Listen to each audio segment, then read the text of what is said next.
Hello student, how are you? I hope you all are doing good. Today we are starting a chapter which name is diversity. And what we will study in this chapter? About India, a land of diversities and unity in diversity. As you know, you when look around, you are as you sit in the class, each one of you is different from the other. Some differences are obvious, like some of you are boys and some of you are girls, and some of you have long hair और कुछ बच्चों के क्या होते हैं, short hair होते हैं. अपनी क्लास के आप आसपास देखोगे, अपने बच्चों से कंपेयर करोगे, अपने जो आपके फ्रेंड्स हैं उनसे कंपेयर करोगे, तो आप दोनों में काफ़ी डिफरेंस होता है, राइट? कुछ बच्चे क्लास में क्या होते हैं, काफ़ी टॉल होते हैं, कुछ क्या होते हैं, शॉर्टर होते हैं. These are differences you can make out a glance, but there are other differences too, like the language we speak at home, or the religion we follow, or the kind of food we like to eat, or the kind of music we enjoy. These differences might be less obvious, but they are equally important in making each of us what we are, unique human beings. इसके अलावा और कौन से differences होते हैं, like कौन सी language आपका फ्रेंड बोलता है, आप कौन सी लैंग्वेज बोलते हो, उसको कौन सा खाना पसंद है, आपको कौन सा खाना पसंद है, ये भी आप दोनों को क्या करते हैं, डिस्टिंग्विश करते हैं, दोनों में क्या बताते हैं, डिफरेंस बताते हैं. तो ये डिफरेंस जो है ये भी बहुत इंपॉर्टेंट होते हैं, जिससे आप क्या बनते हो, यूनिक ह्यूमन बीइंग, क्योंकि सबकी क्वालिटी अलग होती है, सबका इंटरेस्ट जो है वो अलग होता है. ऐसे ही हमारा इंडिया जो है that is a land of diversities. Means यहाँ पर अलग अलग रिलीजन के लोग रहते हैं, अलग अलग स्टेट से आए हुए लोग बसे हुए हैं, राइट? इंडिया जो है, इंडिया में इतने सारे रिलीजन हैं जो किसी अदर कंट्री में नहीं हैं. So our country India consist of people who are extremely diverse in many respects. There are differences in the physical features, social life, economic conditions, religion, language, dress, food habits, etc. The thread which ties all these diversities beads together is the fact that we are all Indians. इतनी सारी चीज़ें अलग होने के बावजूद कोई north में रहता है, कोई साउथ में रहता है, सोशल लाइफ में बहुत डिफरेंस होता है, इकोनॉमिक कंडीशन में बहुत डिफरेंस है, रिलीजन सबका अलग होता है, लैंग्वेज सबकी अलग होती है, उसके बावजूद हम सब क्या हैं, हम सब इंडियंस हैं. इंडियंस हैं, इस चीज़ से हम एक ही धागे में सब बंधे हुए हैं. A classroom can easily be compared to our country. A classroom comprises students who have different academic capabilities, food habits, family background, belong to different religions and caste and speak different languages. But the common factor is that they all belong to same class. इसी तरीके से हमारी country जो है वो class का ही एक example है. अलग अलग रिलीजन, अलग अलग लैंग्वेज के लोग रहते हैं, लेकिन सब वो कहाँ रहते हैं, इंडिया में रहते हैं. They all are Indian citizens, right? So first is economic diversity. यहाँ हम पढ़ने जा रहे हैं कौन कौन से डिफरेंस होते हैं लोगों में. फर्स्ट है economic diversity. Geographical and climatic conditions determines the economic activities of a region. For instance, people living near the coast would be engaged in fishing, whereas those in the plains would be growing crops. People living in the hills or deserts will be engaged in other occupation. Thus, the dress, food and habits would be different depending on the regions they live in. Economic diversity में क्या है, अलग अलग जगह पर लोग रहते हैं. ओके, जैसे जो कोस्ट के पास यानी कि जो समुंदर के पास जो लोग रहते हैं उनका मेन ऑक्यूपेशन क्या होता है, फिशिंग होता है. ठीक है, जो प्लेन्स में रहते हैं, ठीक है, जो नॉर्दर्न प्लेन्स में रहते हैं उनका ऑक्यूपेशन क्या है, एग्रीकल्चर, राइट? क्योंकि वहाँ खेती आसानी से की जा सकती है. जो हिल्स और डेजर्ट में रहते हैं वो अलग अलग ऑक्यूपेशन करते हैं, जैसे एनिमल रियर करना.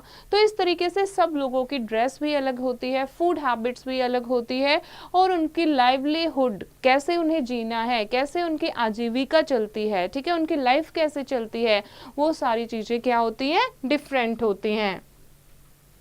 Second is social diversity.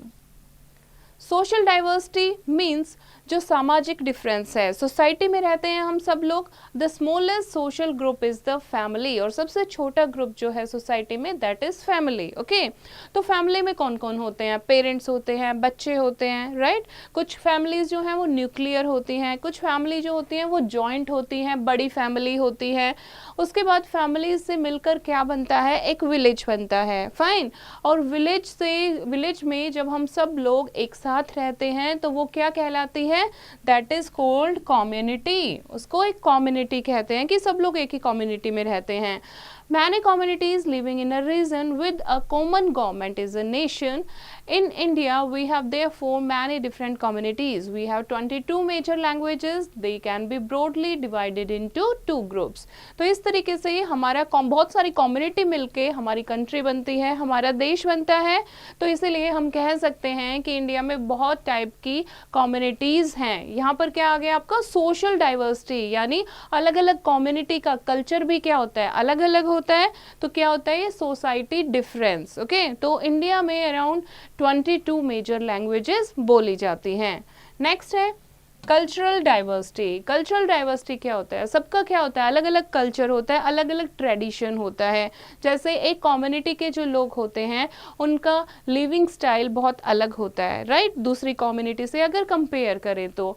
ना उनके वैल्यू, उनके ट्रेडिशन, उनके बिलीव्स, किस भगवान को वो मानते हैं और कौन सी लैंग्वेज बोलते हैं, आर्ट एंड लिटरेचर कैसा है, क्या उनको पसंद है। तो इस तरीके से कल्चर डाइवर्सिटी जो है वो एक दूसरे को अलग करती है। India's culture is ever changing, always adapting to changes caused by internal factors or contact with external cultures and adopting new elements from other countries. India का जो कल्चर है वो काफ़ी पहले से ही चेंज होता जाता है। अगर हम किसी दूसरी कंट्री के लोगों के संपर्क में आते हैं, उनके टच में आते हैं, तो उनकी चीज़ें हम अपने अंदर अडॉप्ट कर लेते हैं। इस तरीके से हम अपना कल्चर जो है वो थोड़ा सा मॉडिफाई कर देते हैं। Today in the age of aeroplanes and emails, in an age when traveling for work or leisure has become more common, faster and easier, there is a steady exchange of culture tradition. और आजकल जब हम business के सिलसिले में दूसरी countries में जाते हैं या फिर ईमेल्स के थ्रू, नेट के थ्रू दूसरी कंट्रीज के लोगों से बात करते हैं, तो हम अपने कल्चर में, अपने ट्रेडिशन में कुछ चेंजेस करते रहते हैं। जो चीज़ें हमें नई जगह की पसंद आते हैं वो हम अडॉप्ट कर लेते हैं और अपने लाइफस्टाइल में उनको एग्जीक्यूट कर देते हैं। Now do you know, in the north the source of most languages is Sanskrit. North में ज़्यादातर जितने भी हमारे लिटरेचर्स हैं उनका मेन सोर्स कौन सी लैंग्वेज है? Sanskrit. Where as in the south of India it is Dravid. और साउथ में कौन सी लैंग्वेज है? ड्रेविड लैंग्वेज। ठीक है, इसीलिए साउथ के लोगों को ड्रेविडियन भी बोलते हैं। Next is language diversity. Language diversity, अब इंडिया में 22 मेजर ऑफिशियल लैंग्वेजेस हैं, तो इससे पता लगता है ये तो है मेजर लैंग्वेजेस। इसके अलावा बहुत सारी डायलेक्ट्स हैं, बोली हैं, यानी कि लोकल लैंग्वेजेस हैं लोगों की। हिंदी जो है वो हमारी मदर टंग है जो कि संस्कृत से निकली है। ठीक है, Sanskrit is known as the mother of all languages in India. तो इस तरीके से अलग अलग कम्युनिटी, अलग अलग स्टेट, अलग अलग रीजन में रहने वाले जो लोग हैं वो डिफरेंट लैंग्वेजेस बोलते हैं और लिखते हैं।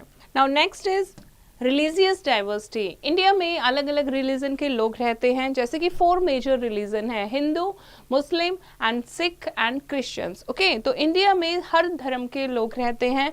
उनके जो रिलीजियस फैक्टर है, रिलीजियस इम्पल्स है, बिलीव है, वो भी काफ़ी डिफरेंट है। ठीक है, जैसे कि Buddhist monk shave their heads for example, while many Sikhs never cut their hair at all. Some worship with loud music and vibrant dance while others sit still in complete silence. इस तरीके से सबके tradition जो हैं अलग अलग religion के वो बहुत डिफरेंट होते हैं।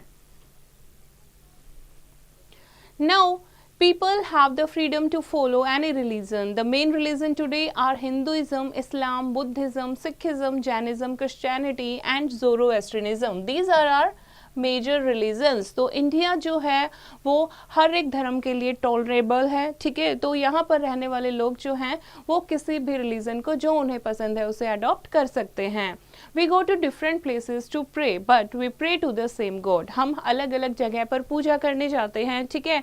जैसे कि हिंदू जो हैं वो टेम्पल्स में जाते हैं, क्रिश्चियन जो हैं वो चर्चेस में जाते हैं। इस तरीके से अलग अलग रिलीजन के लोग अलग अलग जगह पर जाते हैं, लेकिन वो एक ही भगवान की पूजा करते हैं और उसे अलग अलग नाम से बुलाते हैं। जैसे हिंदू जो है वो पूजा कहते हैं, ठीक है। मुस्लिम जो है उसे नमाज कहते हैं। हिंदूज की जो होली बुक है that is Bhagavad Gita, and Muslims की जो होली बुक है दैट इज कुरान। ओके तो वो पूजा को क्या कहते हैं, नमाज कहते हैं। And the Muslim women pray at home, the Sikhs pray in a gurdwara, the holy book of the Sikhs is Guru Granth Sahib. And जो सिख होते हैं वो भगवान की प्रे में क्या गाते हैं, Gurbani. The Christians pray in church and they pray to Jesus Christ and mother Mary, और उनकी होली बुक क्या है, द बाइबल। सो हम सब क्या हैं, एक ही भगवान के बच्चे हैं। नाउ इतनी डाइवर्सिटी होते हुए भी यूनिटी कैसे है, that we will read in unity in diversity. Unity in diversity has been India's greatest strength. It is a slogan celebrating cooperation and oneness between different groups of people despite their differences and diverse culture background. India's struggle against British rule was a great unifying factor when the entire nation stood against the tyranny of British rule together. ये unity कहाँ से शुरू हुई थी? Unity start हुई थी जब Britishers हमारे ऊपर रूल कर रहे थे, तब सब लोग सारे इंडियन जो थे वो यूनाइटेड हो गए थे ब्रिटिशर्स के अगेंस्ट। ओके वहां से हमारी यूनिटी जो है वो स्टार्ट हुई थी। People from different religious culture and regional backgrounds came together with the common agenda of ousting the Britishers from India. हर एक धर्म के लोग, हर एक रीजन के लोग एक साथ यूनाइटेड आए थे ताकि उनका मेन एजेंडा क्या था, ब्रिटिशर्स को इंडिया से बाहर निकालना।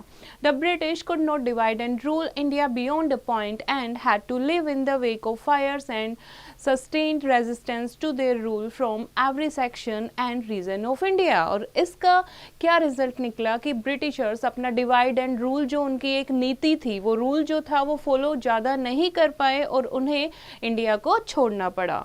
Now let's recall the chapter. India is a land of diversity and many different religious groups, sects, outsets and races are found here. Diversity is an enriching experience. There is an underlying unity that can be seen in India. India's culture is ever changing, always adapting to change. And there exists a caste system in Indian society. Many languages are spoken in various regions of India. These languages are considered to be evolved from Sanskrit language. And India is a land where unity and diversity go hand in hand. So this is the chapter बच्चे. I hope you have understood the chapter. You have to read it once again and do the practice of exercise yourself.